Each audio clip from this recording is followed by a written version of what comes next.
Today's alternative episode title, Understanding the Through Line of Jeet Kune's Four Skills of Empty-Handed Combat. Hello, everyone. This is Dwight Woods, the Jeet Kune Rebel. Welcome to the I Love Jeet Kune broadcast number 349. This is the one about Jeet Kune's Through Line of Combat. I think that's what I called it. As you're logging in, if you'd be kind enough to say where you're logging in from, hit the like button and feel free to continue doing so throughout the broadcast. If you are catching the simulcast over on the YouTube, please be sure to like, subscribe, and hit the notification bell as well. But of course, the best thing you can do is to share this video and spread the word about the I Love Jeet Kune broadcast. Okay, so I think I first heard the term through line when I started hanging out with G. Anthony Joseph and his wife Rhea, checking out TCF the system, and so it was probably in one of our many discussions which we have to this day. But it wasn't until last weekend. Ron Reagan and I were down south in Temecula for a TCF seminar, and that's when I thought, oh, I'll look up the term. So I'm telling you that because the first time I heard it, I automatically thought that I immediately thought, oh, that sounds just like what in JKD we call the connecting thread. And while I still think that it is, there's a lot more to it than just that. So in my estimation in TCF, through line refers to everything being connected from beginner to advanced level, as well as everything building on everything else at each of those levels, if that makes sense. What I wasn't aware of is that in the dictionary, in Merriam-Webster, through line is defined as a common or consistent element or theme that runs through a work, through a story, or through a performance. So that's when I realized that as an actor, my good friend G. Anthony Joseph was using a dramatic term and not necessarily a combat term. I think. I could be wrong. As an aside, I also realized why he talks about seminars. This is my opinion. He talks about seminars as being continuations, one from the other, right? A through line, a story. But I digress. Actually, I don't digress, because this is where the Jeet Kune story about the through line begins. So I said the alternative title could be Jeet Kune's Four Skills of Empty-Handed Combat. Now, if you're like Bob Landers and not familiar with some of the terms that I use, Four Skills of Empty-Handed Combat is a thing that I came up with here in Miami because of the confusion of referring to kicking, punching, trapping, and grappling like we did for decades as the four ranges of combat. Because people always confuse or tend to confuse range as a measurement term. So like range and distance. So four ranges of combat, kicking, punching, trapping, grappling, seems to imply that these things can be done only at particular distances, which isn't really true. So I renamed them to the Four Skills of Empty-Handed Combat. But I'm going to continue to use four ranges for the rest of today's little talk. So this is where the Jeet Kune story begins. Because within the four ranges, they're not separate techniques. They're interconnected elements, like the chapters of a story or like the threads in a tapestry. They are the through line that connect, in the case of JKD, the art's simplicity, directness, and adaptability. So the kicking range. The kicking range is where the story begins. It can be very often the starting point of a combat encounter. It is the point at which the opponent is furthest from you, still within striking distance if you know how to move. And Bruce Lee emphasized that the whole longest target to closest weapon ideal. So the legs are longest and strongest, making the kicking range highly strategic. Um, but keep in mind that at this range, both you and the opponent only have two weapons available to you, your legs. So we can think of the kicking range as the opening scene of a movie. So it sets the tone, it introduces the players, and it establishes the space that you're working in. So tools like the side kick, like the hook kick, the stop kick, these are your ways of controlling this range. So this is where the through line begins. Mastering the kicking range doesn't mean that you stop there. Instead, it flows seamlessly into the next chapter, which is the punching range. So now the gap between you and your opponent has narrowed, and now you're in punching range.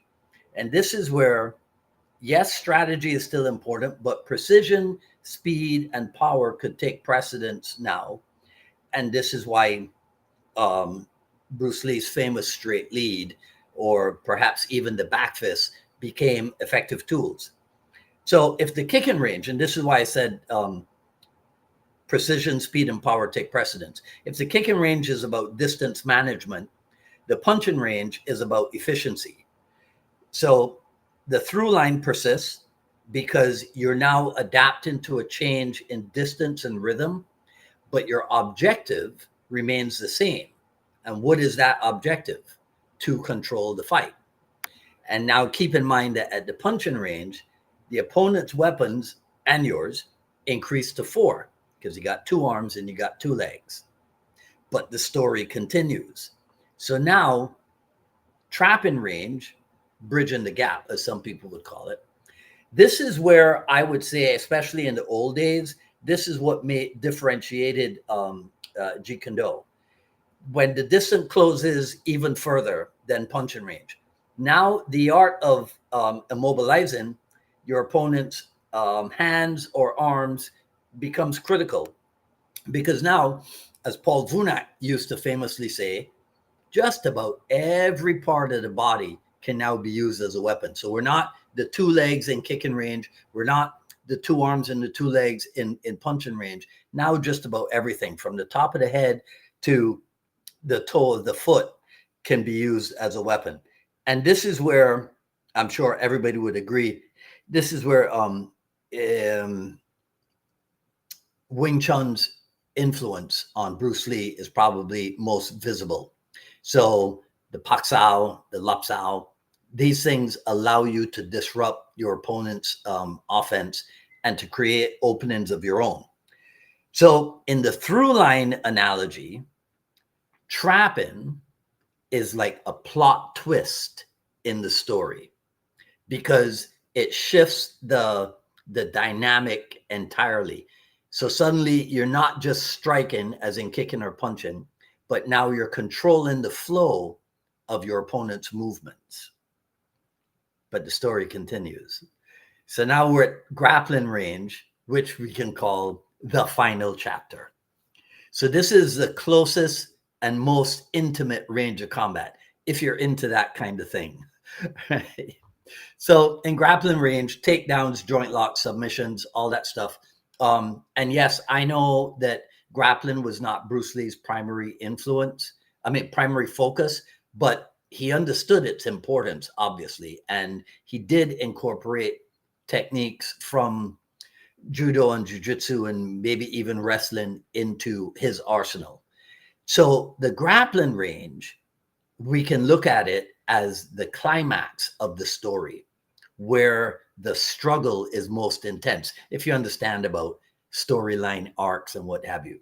But even here, the through line of adaptability and flow still persists. So each range fluidly into the transitions, each range transitions fluidly into the next, guided by the principle of interception and maintenance of control. So when we talk about the 4 ranges as a through line, we're emphasizing their interdependence, right? Bruce Lee taught that combat is not a static thing, it's a dynamic thing. The four ranges are not isolated elements, but a continuum. And the through line is your ability to adapt, to flow, to connect each range with the other, responding to the demands of the moment, which is why my friend Jose Garcia, is so in love with TCF, because to him, that is the epitome of responding to the demands of the moment. Right. So if you think of a fight as a story, and your movements are therefore the narrative threads, let's call it. So from the opening kick to the climactic grapple, and if you think about that, right, from the opening kick to the climactic grapple, what did Bruce Lee do in the fight scene with Sammo Hung in Enter the Dragon? Think about it. From the opening kick to the climactic grapple, very first thing in Enter the Dragon is shuffling footwork. Okay. Anyhow, right. So your goal, so to speak, if you're like Bruce Lee choreographing a fight, right, is to tell a cohesive story. I'm kidding. You're not supposed to tell a story when you're fighting, right? But thinking of it in those terms, you're always in control and you're always ahead of your opponent, which is a thing in TCF that they call reading. The reading, anyhow, I digress again. So mastery of these ranges and your ability to flow between them, this is what makes Jeet Kune Do the art of adaptability that it is supposed to be. Okay. All right. So I know there's at least one person who might hear this and go, but Dwight, Bruce Lee only taught 3 ranges, not 4. I know that, but like I said in the beginning, I renamed them the 4 skills of empty-handed combat, but more people are familiar with the term 4 ranges of combat, and that's the only reason I'm using it today. Okay, now we talked about threads in a tapestry, so I'm going to leave you with this idea, and when he hears it, he'll know I stole it from him. If you pull on a thread in a tapestry, you can unravel the whole garment. You can unravel the whole thing. Okay. So what say you? What do you guys think about this idea of the through line in Jeet Kune Do? Let me know what you think in the comments below, because that's all I am going to say in this video. If you like what you heard, comment, rate, subscribe over on the YouTube, hit the notification bell. Follow me on Twitter at Dwight Woods and on Instagram at Dwight D. Woods. At paypal.me, you can get your hands on a copy of the Jeet Kune Do Journey, raw but edited version, volume 1. PayPal.me/UnifiedMA Miami. Looks like this. There you go. PayPal.me/UnifiedMA Miami. Coming up in a couple of months, Saturday and Sunday, February 1st, Titans of JKD 4, right here in sunny South Florida, not like sunny California where it's 39 degrees in the morning. And in advance of Titans, on Friday, we're going to be on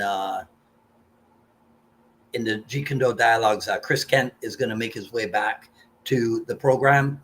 And so we're going to preview Titans. We're going to talk about a whole lot of other stuff, stuff that he's been doing, stuff that's been on his mind and what have you. So that is Friday at 6 p.m. right here. Well, not right here, but you know, on the other channel. Okay. So that is it for me for today. Did I tell you about everything? Yeah.